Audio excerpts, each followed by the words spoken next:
저는 캐나다에 있습니다. 에드몬톤이라는 곳에 있어요. 에드몬톤 하면 잘 모르세요. 예, 어디에 있냐면, 캘거리는 다 아시더라고요. 예, 캘거리에서 북쪽으로 3시간 차로 올라가면 여기에 있습니다. 사실은 에드몬톤 캘거리가 속한 주가 알버타 주인데, 제가 있는 도시 에드몬톤이 알버타 주의 주도예요. 예, 주도에. 그런데 에드몬톤은 잘 모르시고 캘거리는 동계올림픽을 해서 그런지 캘거리는 좀 많이 아시는 것 같아요. 예, 사실은 에드몬톤이 더 크고 좋습니다. 95년도에 캐나다로 갔습니다. 95년도에 갔는데 지금부터 몇 년 전이죠. 25년, 24년 됐네요 벌써. 예, 그래서 제가 이제 서울 한국에 산 것보다 조금씩 더 많아지는 것 같아요. 캐나다에 산 시간이 그런 해가 됐는데, 처음에는 영어 공부하러 갔어요. 영어 공부하러 갔습니다. 그래서 영어 공부하고, 제가 잠깐 제 소개하는 거예요. 예, 설교하기 전에 제 소개를 하는데, 영어 공부를 하고, 비즈니스를 공부했습니다. 그런 다음에 토론토의 신학을 공부하게 됐어요. 예, 은혜를 주셔서. 제가 토론토에 있을 때 섬겼던 교회에 우리 청년들하고 오래전이죠. 벌써 10년 넘었으니까. 예, 그때 청년들하고 이야기하고, 그때는 이제 영어 공부하는 친구가 많았거든요. 한국에서 영어 연수로 이제 많이 왔었는데, 그때 영어 공부하러 온 친구들한테 이런 이야기를 하면 좀 저를 좀 멀리해요. 나도 저렇게 될까봐. 영어 공부하러 와서 공부하다가 하나님 부르심 받을까봐 좀 두려워하고 멀리하는 것 제가 좀 느꼈어요. 예. 토론토에서 15년 살았습니다. 15년 살았는데요. 그래서 어떻게 보면 제 2의 고향 같은 지역이 토론토예요. 우리 와이프도 거기서 만났고요. 신학 공부하게 됐고, 또 처음으로 사역하게 됐고요. 우리 두 아이 지금 같이 와 있는데, 우리 두 아이 다 거기서 낳게 되었습니다. 에드몬톤으로 와서 하나님께서 교회를 개척해 주셨고요. 올해가 공식적으로 7년째 사역을 하는 시간이에요. 그래서 안식년을 좀 허락해 주셨어요. 그래서 2달 안식월 갖고 있습니다. 다른데 어딜 갈까 생각을 많이 하다가 한국에 오는 게 제일 좋겠다. 왜냐하면 먹을 게 많잖아요. 갈 데가 많잖아요. 그래서 한국에 와서 지금 한 2달, 7월 2일부터 2달 정도 보내고 있습니다. 우리 세계교회가 같이 예배드리는 특별한 시간인데, 특별하지 않은 사람이 와서 이 말씀을 증거하는 것 같아요. 좀 그렇지만, 오기 전에 비행기 안에 잠깐 생각해 봤어요. 6년 만에 오거든요. 우리 가족들이 다 같이 한국에 오는 게 6년 만인데, 너무 기대가 되는 거예요. 6년 만에 오니까. 먹고 싶은 것도 많고, 또 가고 싶은 데도 많고, 만나고 싶은 분들도 많은데, 너무 기대가 돼서, 여러분 믿을지 모르겠지만 제가 잠을 한숨도 못 잤어요. 오기 전날. 한숨도 못 자고, 비행기 안에서 이렇게 잠깐 생각을 해봤는데, 이 한국이라는 나라를 가는데도 이렇게 기대가 되고, 내 마음이 익사이딩 되어 있는데, 이 하나님 나라에 대한 소망이 내 안에 얼마나 있는지 잠깐 생각해 볼 때 너무 부끄럽고, 그랬습니다. 여러분, 하나님 나라의 소망이 좀 여러분 안에 있으십니까? 네. 우리 삶에 더욱 큰 하나님 나라의 소망만 있기를 주님의 이름으로 축원합니다. 네. 자, 오늘 우리 함께 베델로 올라가자라는 제목으로 하나님 말씀을 좀 증거하겠는데요. 우리 말씀 같이 읽었는데요. 창세기 35장 1절부터 5절까지 말씀을 읽었는데, 여기 나오는 한 사람의 인물이 있습니다. 야곱이에요. 야곱. 우리 35장 1절부터 5절까지만 읽었지만 우리 야곱에 대해서 좀 이 시간에 말씀을 나누고 좀 은혜 나누는 시간 갖도록 하겠습니다. 왜 야곱이냐면 제가 제일 좋아해요. 예, 왜 좋아하냐면요, 저랑 가장 비슷한 인물인 것 같아요. 성경에 많은 인물이 있는데 야곱이 저와 가장 비슷하지 않나, 네, 그런 생각을 해봅니다. 여러분, 성경에 나오는 많은 인물들이 있는데요, 야곱을 생각해보면 조금 만만해요. 해볼만 해요. 다른 분들은 좀 주눅이 들지 않습니까? 아브라함 하면 믿음의 조상, 또 100세 얻은 아들 이삭을 드려라 했을 때 순종하잖아요. 그죠? 아들이 없는 게 얼마나 감사한지 모르겠습니다. 100세 얻은 아들을 드려라 했을 때 순종하는 믿음. 모세를 보십시오. 출애굽하는 데 있어서 그를 중심으로 애굽에서 탈출하지 않습니까? 민족의 지도자. 다윗은 어때요? 물맷돌로 거인 골리앗을 쓰러뜨리지 않습니까? 엘리야 어때요? 기도하니까 불이 내리잖아요. 불의 종, 능력의 종. 죽은 자도 살리지 않습니까? 죽음을 맛보지 않고 하늘로 올라간 사람이지 않습니까? 그런데 야곱은 아니에요. 야곱은 그렇지 않은 것 같아요. 이름을 통해서도 알 수 있습니다. 야곱이라는 뜻은 사기꾼, 약탈자라는 뜻이 있어요. 여러분 아시는 대로 이름대로 쌍둥이형 에서의 발 뒤꿈치를 잡고 태어납니다. 먼저 나오려고요. 태어날 때부터 발버둥 치는 모습이에요. 태어나서 어떻습니까? 형의 장자권을 차지하죠. 아버지로부터 장자의 축복을 속여서 빼앗습니다. 이런 분이에요. 이런 분. 먼 곳으로 떠나가게 됩니다. 삼촌 라반의 집으로 가게 되죠. 그 가운데 베델이라는 곳에서 하나님께서 만나 주십니다. 우리 너무 잘 아시는 대로 창세기 28장 보시면요,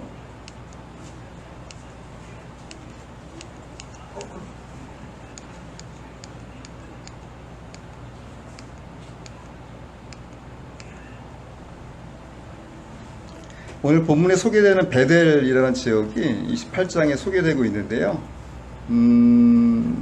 야곱이 돌베개하고 잠잘 때 꿈에서 하나님이 만나 주십니다.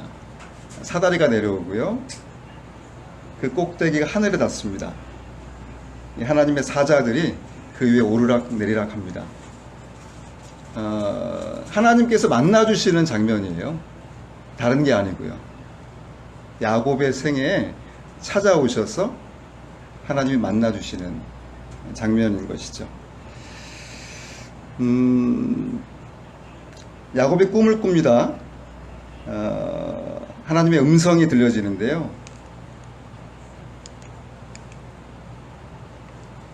28장 13절 14절 말씀입니다. 우리 한번 같이 읽어볼까요? 시작. 또 본즉 여호와께서 그 위에 서서 이르시되 나는 여호와니 너의 조부 아브라함의 하나님이요 이삭의 하나님이라. 내가 누워있는 땅을 내가 너와 내 자손에게 주리니 내 자손이 땅의 티끌같이 되어 내가 서쪽과 동쪽과 북쪽과 남쪽으로 퍼져나갈지며 땅의 모든 족속이 너와 내 자손으로 말미암아 복을 받으리라. 아멘. 이런 말씀을 주셨어요.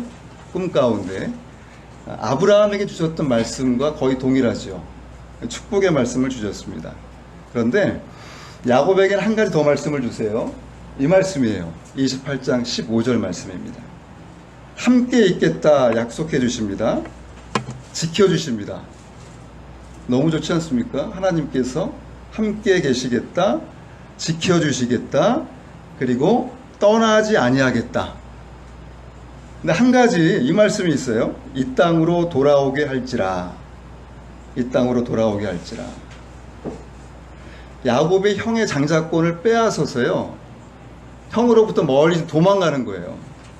그 가운데 베델에서 하나님이 만나주시는 장면 가운데, 꿈 가운데 하나님께서 말씀을 주시는 거예요. 야곱의 생애 가운데요, 이 네 가지, 함께 있겠다, 지켜주시겠다, 떠나지 아니하겠다, 이 땅으로 돌아오게 하겠다, 이 네 가지 약속 가운데 야곱의 생애를 볼 때 어떤 것이 가장 적합할까요? 이 땅으로 돌아오게 할지라 라는 것이죠. 다른 것도 너무 좋아요. 함께 있겠다, 지켜주시겠다, 떠나지 아니하겠다. 야곱에게 이 땅으로 다시 돌아오게 하겠다라는 약속을 주십니다. 아니, 여러분 재밌지 않습니까? 야곱이 쌍둥이로 태어났다고 그랬잖아요. 동생이잖아요.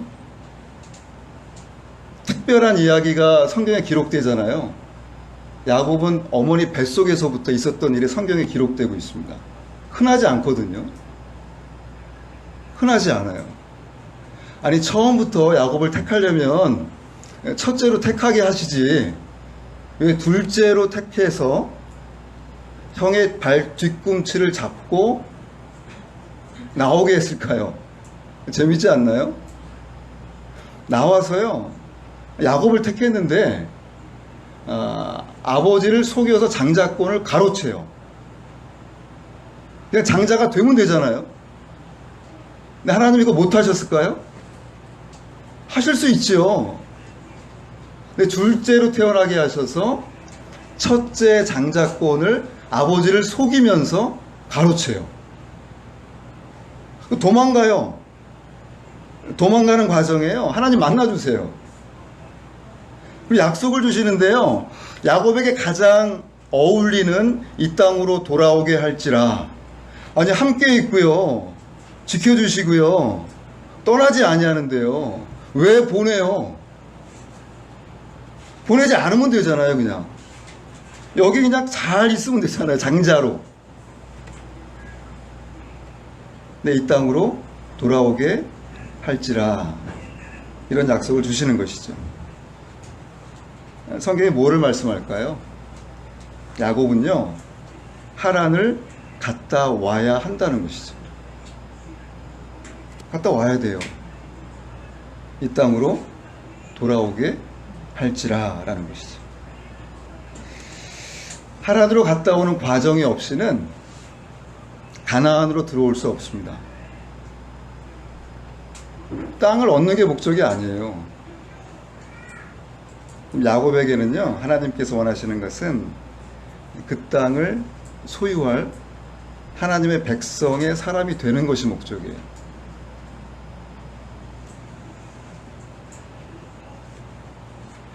저는 여러분의 삶을 잘 알지 못합니다. 처음 만나게 되었어요. 그러나 제가 믿기로는 하나님께서 여러분의 삶에요, 반드시 준비해 놓고 계시는 것이 있어요.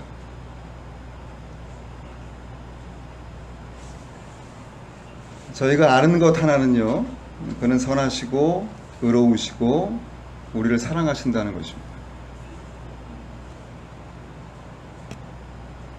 이것만이 우리가 소유할 수 있는 것이죠. 아마 오랜 시간 싸워야 되는 그러한 모습일 수도 있어요. 야곱처럼요. 삼촌 라반의 집에 가게 됩니다. 그가 악착같이 일을 하죠. 왜 일합니까? 사랑하는 아내를 얻으려고. 라헬을 얻고자 7년, 그리고 7년 14년을 일합니다. 그리고 목축까지 얻으려고 4년을 더 일하죠. 20년을 고생해요. 덕분에 아내가 4명 됩니다. 레아, 라헬, 그리고 여종 1명씩 4명의 아내를 거느리고 오게 됩니다. 여러분, 4명의 아내 거느리면 좋을 것 같죠? 근데 1명도 벅찬데, 그죠? 엄청난 부자가 되어 20년 만에 부자가 됐어요. 고향으로 돌아오게 됩니다. 형 에서가 이 소식을 듣죠. 우리 창세기 32장을 보시면요, 6절부터 8절까지 보시면 에서가 온다는 소식을 듣고요, 야곱이 이런 모습입니다. 심히 두렵고 답답했다라고 증거합니다. 왜냐하면 지금 형 에서가요 400명을 데리고 지금 야곱을 만나러 오는 거예요. 왜 만나러 올까요? 장자권을 빼앗았잖아요. 예, 가만 둘까요? 아마 동생을 죽이려든지 아마 가만두지 않으려는 그런 목적으로 올 거예요. 이때 야곱의 모습을 좀 보십시오. 행동을 좀 보세요. 양과 소, 낙타를요 두 떼로 나눠요. 왜 그럴까요? 여기 말씀대로 한 떼를 치면 남은 한 떼는 그래도 건질라고 두 떼로 나누게 되는 것이죠.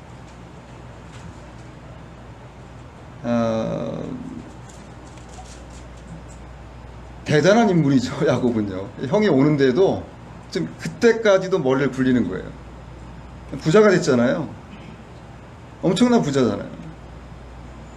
반이라도 지키려고 두 떼로 나누고 한 떼를 형이 치면 나머지를 거두려고 지금 이런 잔머리를 굴리게 되는 것이죠. 그런 다음에요, 32장 13절을 보시면요, 이렇게 이야기합니다. 형 에서를 위하여 예물을 택하니. 야곱이 불안해요. 반이라도 지키려고 하는데요, 너무 불안한 거예요. 또 잔머리를 굴리죠. 자기가 원하는 대로 이루기를 소원하는 모습이 계속 나와요. 예물을 택합니다. 선물이에요. 예물이라고 되어 있는데 사실은 뇌물이겠죠. 뇌물이겠죠. 물질로 승부를 걸겠다는 의미예요. 형이 오는데요, 무시무시하지 않습니까? 400명을 거느리고 오는데요, 자기를 죽이러 올 때요. 근데 이 와중에서 예물을 택했다라는 것은요, 지금 야곱의 삶 가운데에서는요, 이 예물이 가장 중요한 거예요. 하나님 믿지 않습니다. 가장 소중한 거를 좀 택하게 돼. 이걸로 승부를 보려고 하는 모습이에요.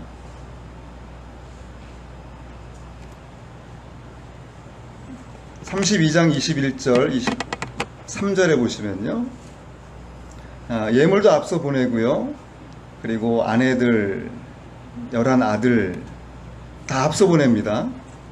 소유물도 다 보내요. 그리고 자기만 남아요.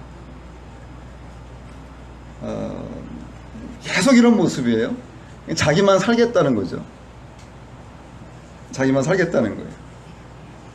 그런 다음에 하나님께서 만나주십니다. 24절부터 26절 보시면요, 우리 한번 같이 읽을까요? 시작. 야곱은 홀로 남았더니 어떤 사람이 날이 새도록 야곱과 씨름하다가 자기가 야곱을 이기지 못함을 보고 그가 야곱의 허벅지 관절을 치매 야곱의 허벅지 관절이 그 사람과 씨름할 때에 어긋났더라. 그가 이르되 날이 새려하니 바로 가게 하라. 야곱이 이르되 당신이 내게 축복하지 아니하면 가게 하지 아니하겠나이다. 아멘. 자, 어떤 사람이 나타납니다. 하나님이기도 하고요, 하나님의 천사라고도 볼 수 있는데 야곱과 씨름해요. 근데 하나님이세요. 뒤에 말씀드리겠습니다. 야곱과 씨름하는 모습이 있는데요, 기도하는 모습일 수도 있어요. 그렇게 생각할 수도 있지만 사실은 야곱이 먼저 씨름을 거는 게 아니고 하나님께서 먼저 씨름을 걸지 않습니까? 그래서 기도하는 모습보다는 하나님께서 야곱을 지금 만나주시는 거죠. 만나주시는 거예요. 근데 하나님께서 허벅지 관절을 칩니다. 허벅지 관절이라고 여기서는 정말 나이스하게 표현되는데요, 이 허벅지 관절은 남자의 중심이에요. 그래서 개역 한글을 보면요, 환도뼈라고 표현되어 있는데요, 남자의 생식기의 완곡한 표현인 것이 더 맞죠. 여기를 쳐요. 어떻게 되겠습니까? 죽는 거죠. 꼬꾸라지는 거예요. 반병신 되는 것이죠. 좀 이런 모습이 지금 야곱에게 벌어지고 있습니다. 하나님이 야곱에게 찾아오셨어요. 계속 간섭하고 계시잖아요. 베델에서 만나주시고 하란 땅에서 인도해 주시고 지금 여기까지 왔는데요. 야복 강가에서 하나님이 다시 한번 만나주세요. 그래도 말을 안 듣죠. 칠 수밖에 없어요. 반 죽습니다. 이때 비로소 야곱이 항복해요. 뭘 보면 알 수 있냐면요. 당신이 내게 축복하지 아니하면 가게 하지 아니하겠나이다. 내가 졌습니다. 하나님, 당신이 필요합니다. 이 모습이에요. 나를 위해 복을 빌어 주십시오. 하나님께서 은혜로 저와 여러분들을 구원해 주셨습니다. 그렇지만 우리의 삶 가운데는요, 구원 받았지만 예수를 주로 모시는 일은 바로 이루어지는 것 같지 않아요. 시간이 걸리는 것 같아요. 어떻게 보면 평생의 시간이 걸릴지 모르겠습니다. 야곱 조금 전까지 사기꾼, 교활한 모습 살아왔습니다. 하나님께서 직접 간섭하러 오신 사건이 야복 강가에서의 사건이죠. 하나님께서 이름을 물으세요. 32장 27절 보시면요. 우리 같이 한번 읽을까요? 시작. 그 사람이 그에게 이르되 내 이름이 무엇이냐? 그가 이르되 야곱이니이다. 아멘. 아까 제가 하나님이라고 그랬지 않습니까? 사람이 아니고요. 여기를 보면 알 수 있어요. 고대 근동에서요. 이름을 묻는다는 것은요. 절대 위에 있는 사람이, 위에 있는 분이 아래에 있는 뭐라 그럴까요? 피조물 창조주께서 하실 수 있는 그러한 행동이죠. 그래서 이름을 묻는 분이요, 훨씬 위에 있는 분이에요. 쉽게 말하면요. 그러니까 야곱은 지금 여기서 하나님의 만남을 우리가 알 수 있죠. 여러분 신약 성경에 보면 예수님 사역하실 때요, 예수님께서 돼지 떼에게 내 이름이 무엇이냐 묻지 않습니까? 군대입니다. 게임은 끝난 거죠. 예수님 벌써 끝난 거예요, 게임이요. 그런 표현인데요. 하나님이 만나주시고요, 이름을 물어보시는데 야곱이 이렇게 대답해요. 야곱입니다. 야곱 이름 뜻이 뭐라고요? 약탈자, 사기꾼. 네, 하나님, 제가 사기꾼입니다. 하나님, 제가 약탈자입니다. 이렇게 고백을 해요. 근데 야곱은요, 이렇게 고백하기까지 수십 년이 흐르죠. 창세기 27장에 보시면요, 야곱이 아버지 이삭을 속이잖아요. 형 에서의 장자권을 가로채기 위해서요. 아버지 이삭이 물어요. 내 이름이 무엇이냐? 내가 누구냐? 저는 에서입니다. 이렇게 평생을 살아왔어요. 나는 야곱입니다. 나는 약탈자입니다. 나는 사기꾼입니다. 이렇게 살지 않고요, 에서입니다. 이런 모습으로요, 평생을 살아오게 되는 것이죠. 에서로 살아옵니다. 자기가 하고 싶은 것 마음대로 하고 살고요. 그렇게 살다가 비로소 이제야 하나님의 만남 가운데 나는 야곱입니다. 이런 고백을 하게 되는 것이죠. 하나님께서요, 이름을 바꿔주십니다. 야곱이라 부를 것이 아니요, 뭐라고요? 이스라엘이라 부를 것이니, 이렇게 이름을 바꿔주세요. 이스라엘의 뜻이 무엇입니까? 하나님과 겨루어 이겼다라는 뜻이 있습니다. 하나님과 겨루어 이길 사람이 있을까요? 없죠. 하나님 앞에 섰다라는 의미일 거예요. 하나님이 축복해 주셨다, 이런 의미가 될 것입니다. 그런 다음에요, 32장 31절에 보시면요, 제가 너무 좋아하는 구절인데요. 우리 같이 한번 읽어볼까요? 시작. 그가 분이엘을 지날 때에 해가 돋았고 그의 허벅다리로 말미암아 절었더라. 아멘. 야곱이 하나님께 한 방 맞은 거예요. 근데 제가 야곱입니다 고백했어요. 그리고 뒤에는 해가 뜹니다. 환한 해가 떠요. 찬란한 해가 뜨고요. 그런데 야곱의 모습은요, 쩔뚝쩔뚝 절어요. 앞으로 걸어가는 거예요. 하나님께 항복한 사람의 모습이 아닐까 생각을 합니다. 하나님을 나의 주로 모신 성도들의 모습이 아닐까 생각을 해봐요. 환한 찬란한 해가 돋지만 삶의 영광스러움을 그리고 있지만 쩔뚝쩔뚝 절어가면서 한 걸음 한 걸음 걸어가는 것이죠.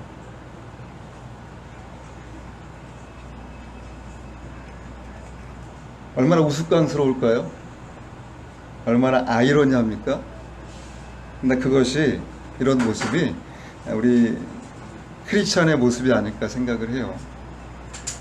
세상이 볼 때는요, 비웃어요. 비웃을 수 있어요. 근데 하나님의 백성들은요, 그 안에 하나님의 영광을 바라보면서요, 만족하고 한 걸음 한 걸음 걸어가는 모습이죠.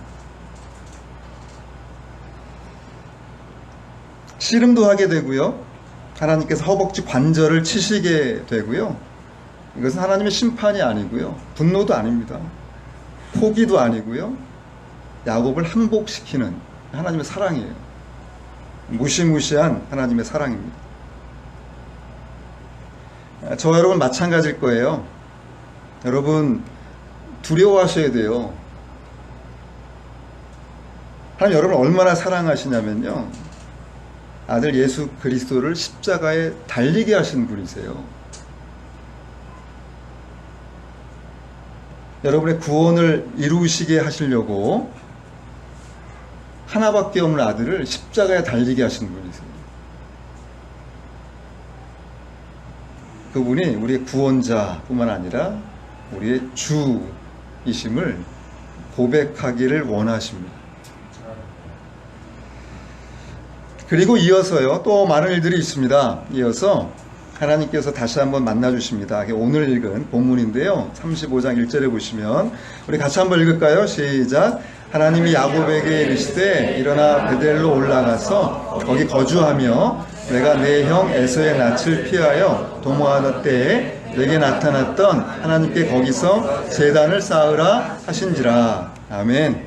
자, 먼저는 베델로 올라가라 라는 것입니다. 삼촌 라반의 집으로 쫓겨갈 때 하나님 만나주셨던 곳이죠. 먼저 만나주셨던 곳이에요. 사다리를 통하여서 꿈을 통해서 만나주셨습니다. 지금 베델로 올라가라 라고 이야기하고 있습니다. 이 말씀을 볼 때요, 야곱은 지금 베델에 있지 않아요. 베델에 있지 않다라는 것을 우리가 금방 알 수 있는데요, 어디에 있을까요? 35장 앞장에 보시면 야곱은 세겜 땅이라는 곳에 있습니다.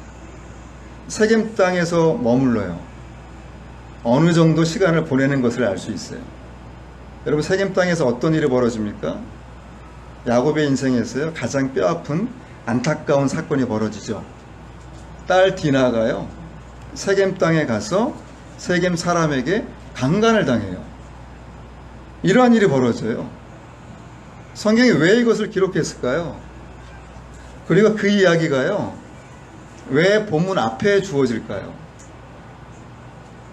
세겜에서 이루어졌던 일을 조금 자세히 보면요, 세겜이라는 곳, 야곱의 딸 디나가 구경을 갑니다. 혼자 가요. 그 땅의 추장, 이름이 세겜인데 디나를 강간하게 돼요. 그의 아버지가요, 야곱 가족에게 찾아와요. 결혼을 해달라고 요청을 합니다. 야곱의 아들들 복수합니다. 칼을 갈아요. 어떻게 이야기합니까? 우리는 할례를 받지 않은 사람과 결혼시킬 수 없습니다 라고 이야기해요. 그럴싸한 이유예요. 사실은 하나님의 거룩한 예식 할례를 잘못 거론한 것이죠.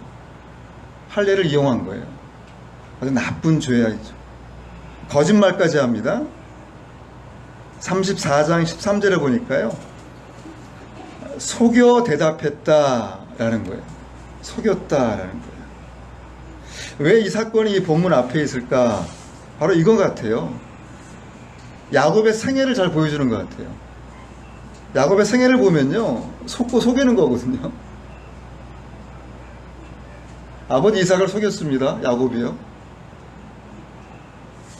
삼촌 라반이 야곱을 속입니다. 라헬이 아버지를 속여요. 드라빔을 차지하려고요. 이후에 어떻게 되죠? 야곱의 아들들이 야곱을 속이잖아요. 요셉을 죽였습니다. 이렇게 속이잖아요. 야곱의 인생은요, 속이고 속임을 당하고 계속 이러한 모습들이에요. 이런 사건이 유난히 많은 인생이죠. 악착 같은 야곱의 모습을 계속 성경 기자는 고발하고 있습니다. 야곱이 이런 사람이다라는 것이에요. 또 한 가지 세겜 사건은요, 세겜에 지금 야곱이 안주하고 있습니다. 앞으로 가질 않아요. 하나님 분명히 말씀하셨잖아요. 이 땅으로 돌아오게 할지라. 약속 분명히 하셨어요. 근데 이 땅에 지금 가질 않는 거예요. 세겜 땅에 머물러 있는 거예요. 어느 정도 시간을 보내게 되는 것이죠. 안주하고 있는 거예요. 여러분, 감사하는 것과 안주하는 건 다른 거예요. 우리 삶에 감사가 있어야죠.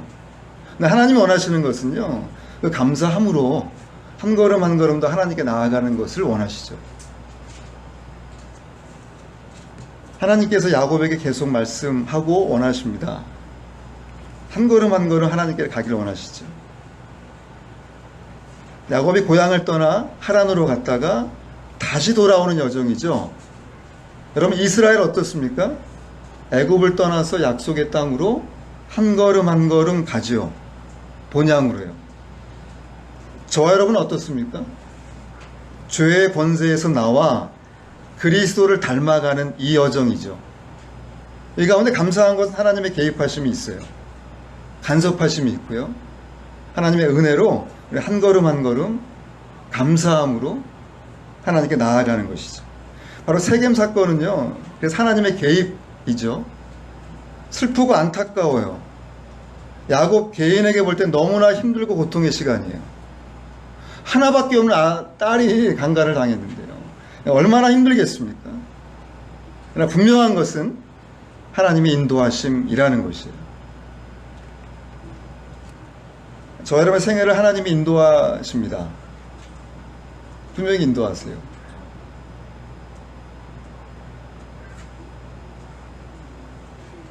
이 믿음이 있다면요, 어떤 상황에도 하나님이 주신 상황이라는 것을 인정하게 되는 것이죠. 이것이 믿음 아니겠습니까? 이 가운데 우리가 할 수 있는 거 하나 있어요. 다른 게 아니고요, 하나님을 더욱 신뢰하는 것이죠. 하나님은 이해되시지 않는 분이세요. 우리가 이해할 수 있는 분이 아니에요. 죄송하지만 하나님은 이해되지 않지만 우리가 할 수 있는 것은 하나님을 신뢰해야만 합니다. 이걸 통해서 야곱의 생애는요, 한 걸음 더 하나님께로 향하게 됩니다. 이해할 수 없지만 한 걸음 더 향하게 되는 것이죠.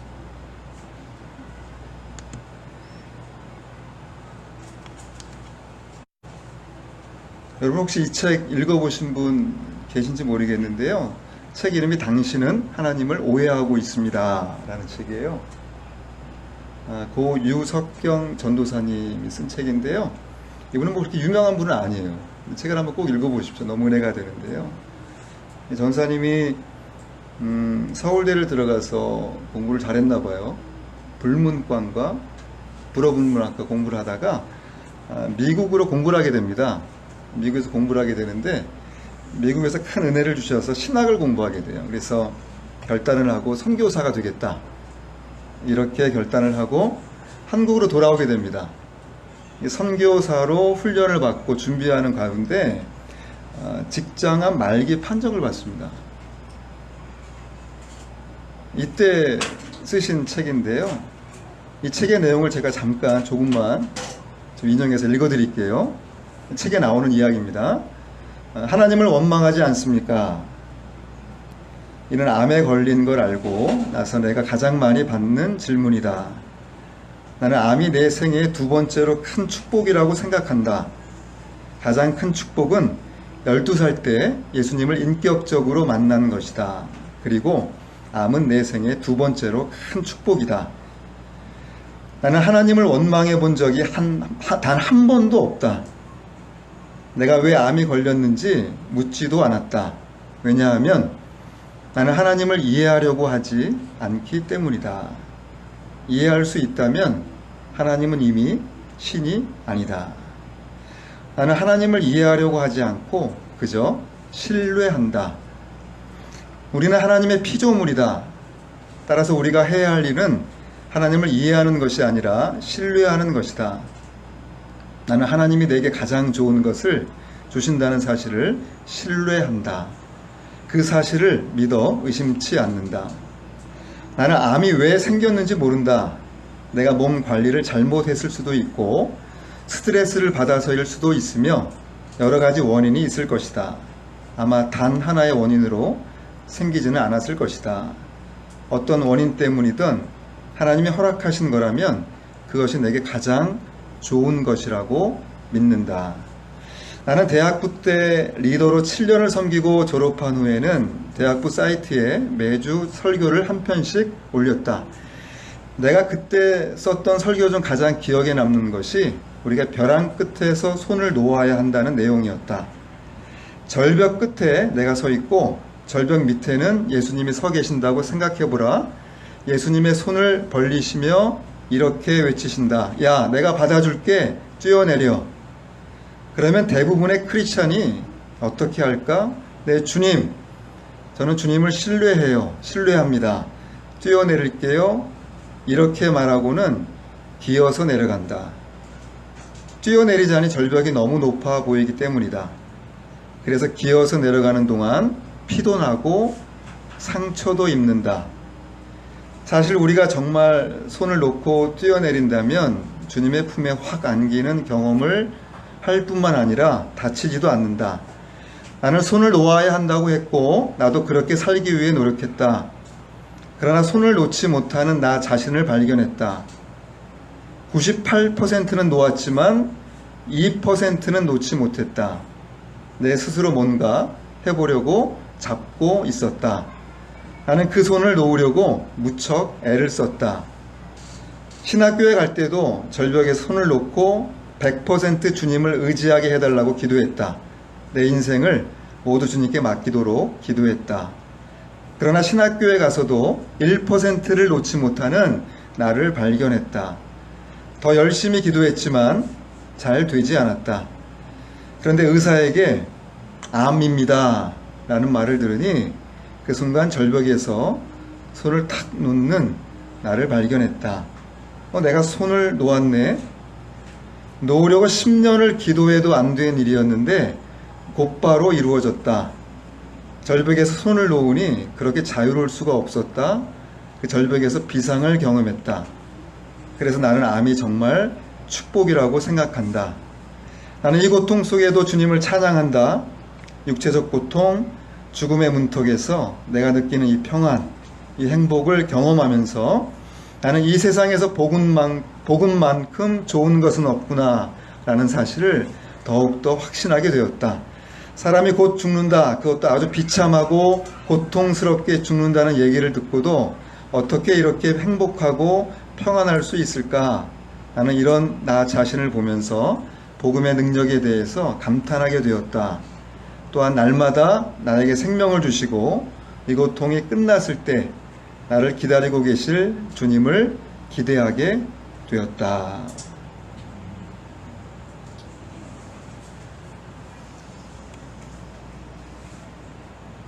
계속 오늘 본문을 보시면요, 야곱이 한 걸음 한 걸음도 하나님께 나아갑니다. 세겜 땅을 지나서요 베델로 올라가려고 하는데요, 35장 2절 3절에 보시면요, 우리 함께 읽었지만 이방 신상들을 버리고 베델로 올라가자. 이렇게 이야기합니다. 여러분, 우상을 버리고 성결케 하자. 이 본문이 이해가 안 되는 것 중에 하나가요. 아직 야곱의 삶 가운데요, 그의 가정 안에 우상이 아직도 있어요. 재밌지 않습니까? 하나님을 그렇게 만나고 터지고 인도함 받고 해도요, 아직도 버리지 못하는 우상이 있어요. 여러분, 이해가 되시나요? 저 여러분은 어떻습니까? 우리의 삶 가운데 있을까요? 없을까요? 저는 너무 많던데요, 돌아보니까. 아직도 버리지 못하는 것들이 있죠. 너무 많은 것 같아요. 하나님을 더 신뢰해야 되는데요, 그렇지 못한 것들, 그런 마음들, 그런 시간들이 저 안에 너무 많은 것 같아요. 우상이죠. 자존심, 버리지 못하는 것 같아요. 목회하니까 자존심만 더 세지는 것 같아요. 우리 안 목사님 그렇지 않겠지만. 욕심 없을까요? 교만함 없을까요? 이웃을 사랑하지 못하는 마음, 내 안에 의, 야곱처럼요, 얼마나 나 중심적인지. 저는 그래서 야곱이 좋아요. 저 같아서. 여러분, 야곱을 향해서는 이렇게 분을 내는데요, 내 모습을 보고는 잘 분노하지 않아요.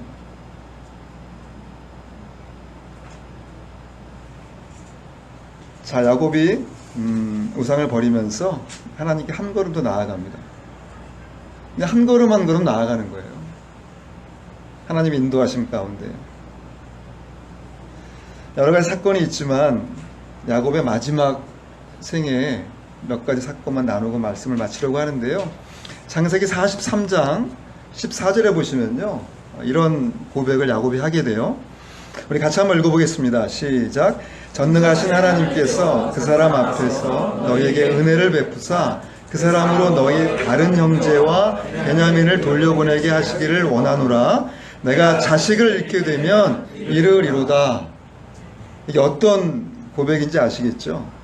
요셉이 먼저 애굽으로 팔려가지 않습니까? 요셉이 총리가 돼요. 근데 사랑하는 동생 베냐민을 보고 싶어 해요. 형들이 먼저 찾아오죠. 가뭄 때문에 쌀을 얻으려고. 쌀이 아니겠죠. 곡식을 얻으려고. 그때 너무 동생이 보고 싶어서 동생을 데려오십시오. 형들에게 이야기하죠. 이때까지 형들이 요셉을 알아채지 못하죠. 형들이 야곱 아버지에게 와서 동생을 보고 베냐민을 데려오라고 합니다. 야곱에게 하나 남은 사랑하는 라헬로부터 낳은 아들이거든요. 요셉이 지금 죽은 줄 알고 있어요. 지금 이 시점에는요. 보내줬을까요? 쉬울까요? 불가능한 일이에요. 지금까지 야곱의 생애를 보면 말입니다. 근데 도저히 불가능한 일 같은데요, 이게 이루어져요. 어떻게 고백을 하냐면, 내가 자식을 잃게 되면 이를 이루다. 야곱의 마지막 생애에 와서요, 이렇게 고백할 수 있어요. 다 포기했습니다. 이 모든 게 다 하나님 것입니다. 하나님께서 내가 자식을 잃게 되면 이를 이루다. 이런 고백을 하게 되죠. 마지막 생애에서 그가 마지막 붙들고 있었던 것을 내려놓게 되는 모습이에요. 그런 다음에 바로를 만납니다. 야곱이 바로를 축복해요. 험악한 세월을 보내었나이다. 이렇게 이야기를 하고요, 야곱이 바로에게 축복했다라고 성경이 증거하고 있습니다. 누가 누구를 축복합니까? 바로가 야곱을요. 바뀌지 않았어요? 바로는 왕이거든요. 절대 권력이거든요. 야곱은요, 평생을 쩔뚝쩔뚝하면서 지금까지 살아온 사람이에요. 바로가 야곱을 축복해야 되는데 그게 맞는 것 같은데 아니, 그렇지 않습니다. 야곱이 바로를 축복합니다. 쥐뿔도 없는 모습으로 살아왔는데요. 어떻게 보면요, 그가 고백하는 험악한 세월, 힘든 세월 맞죠?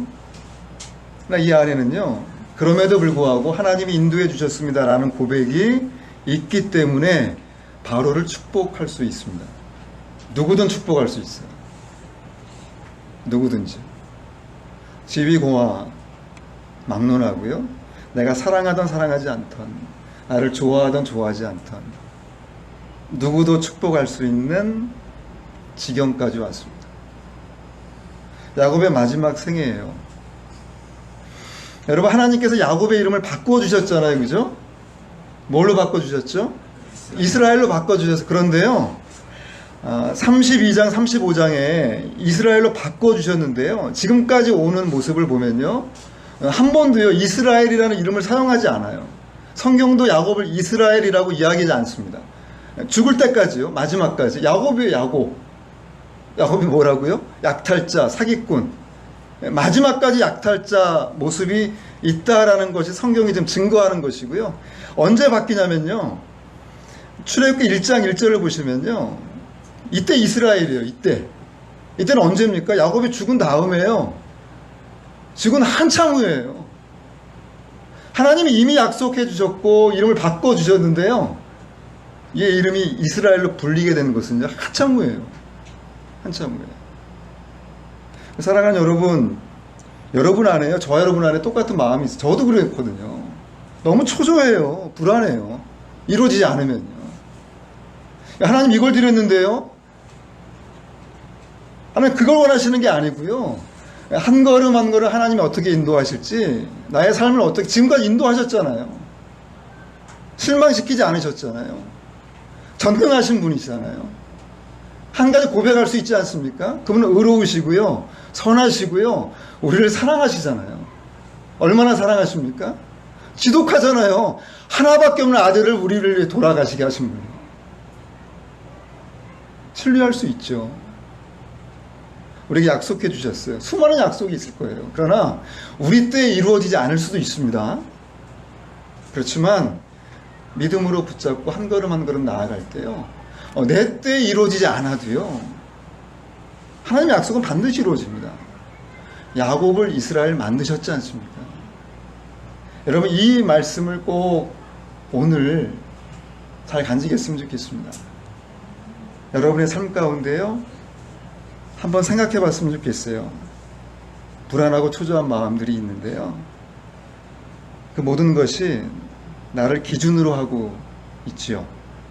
다시 한번 생각해 봤으면 좋겠고요, 그 나를 좀 빨리 포기했으면 좋겠습니다. 이것은 하나님을 향하는 것이고요, 그분의 은혜, 깊이, 넓이에요, 우리가 전적으로 올인하는 것이죠. 그 자랑만이요, 우리의 삶을 통해서 온전하게 선포되었으면 좋겠습니다. 그것이 우리의 삶을 드리는 거예요. 지금 이루어지지 않았지만 언젠간 반드시 이루어집니다. 그것이 꿈입니다. 그렇게 되기를 주님의 이름으로 축원합니다. 기도하겠습니다. 하나님, 감사합니다. 짧은 시간에 야곱의 생애를 함께 나누었는데, 하나님께서 우리 사랑하는 성도님들 한 분 한 분 마음속에 꼭 필요한 것들 새기게 하셔서, 내 안에 아직도 야곱 같은 모습이 있다면 내려놓고 기도하고 포기하고, 아직도 이 땅에서 악착같이 살아갔던 모습들 다시 한번 돌아보면서 또 한 걸음 더 주님의 은혜를 기대하면서 나아가는 시간이 되게 도와주옵소서. 하나님 분명히 약속해 주셨습니다. 우리 성도들에게 한 분 한 분에게 분명히 약속해 주셨는데, 이 약속이 우리 때에 안 이루어질 수도 있습니다. 그러나 우리에게 원하시는 것은 우리가 하나님을 이해하는 것이 아니고 하나님을 그토록 더 신뢰하는 그러한 저희 모두가 될 수 있도록 하나님 인도하여 주옵소서. 그래서 초조하지 않고 불안하지 않고 하나님을 향해서 한 걸음 더 나아가는 저희들의 모든 삶이 될 수 있도록 인도하여 주옵소서. 그 자랑만, 그 모습만 우리 삶을 통해서 선포되는 우리 귀한 성도님들 또 지저스 커피 모든 사역이 될 수 있도록 하나님 인도하여 주옵소서. 예수님 이름으로 기도드립니다. 아멘.